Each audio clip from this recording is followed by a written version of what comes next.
ચાલો મિત્રો આજના જવાબ આપી દઉં। પહેલો છે પ્રધાનમંત્રીએ હાલમાં કયા આદિવાસી જનજાતિના સભ્યોને તેમના પરંપરાગત મોરના પીંછાનો તાજ પહેરવાની મંજૂરી આપી હતી? તો બી રામનામી જાતિ છે, એક સંપ્રદાય છે જે 19મી સદીમાં પરશુરામ ભારદ્વાજ નામના વ્યક્તિએ શરૂ કર્યો હતો। એ સંપ્રદાય એમને મોરના પીંછાનો તાજ પહેરવાની મંજૂરી આપણા પ્રધાનમંત્રીએ આપી હતી તાજેતરમાં। બીજું છે લેક સુચિતલાન, તળાવ છે સુચિતલાન નામનું, એલ સાલ્વાડોરમાં કઈ આક્રમક જળ જેવી વનસ્પતિ ઝડપથી ફેલાઈ રહી છે અને સંકટ ઊભું કરી રહી છે? તેનો જવાબ આવશે બી વોટર લેટીસ, પાણીનું કોબીજ। સી છે મધુર ક્રાંતિ સ્વીટ રેવોલ્યુશન હેઠળ 2021માં શરૂ થયેલી કઈ કેન્દ્રીય યોજના બ્લોકચેન વડે મધની ટ્રેસેબિલિટી અને ગુણવત્તા સુનિશ્ચિત કરે છે? તો એનો જવાબ આવશે રાષ્ટ્રીય મધમાખી અને મધ મિશન, national bee keeping and honey mission. ઠીક છે।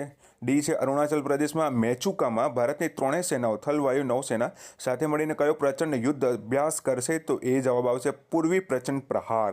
અરુણાચલ પ્રદેશના મેચુકામાં 7,000 મીટરના ઉપર પર્વતના અંદર ત્રણેય સેનાઓ મળીને પ્રચંડ યુદ્ધ અભ્યાસ કરશે। લાસ્ટમાં છે 5મા નંબરનો, લંડનમાં યોજાયેલા 10મા લંડન ઈસ્ટ એશિયા ફિલ્મ ફેસ્ટિવલના અંદર બેસ્ટ ફિલ્મનો એવોર્ડ કોને મળ્યો હતો? તો બી જવાબ આવશે પ્રોજેક્ટ વાયને। ઠીક છે।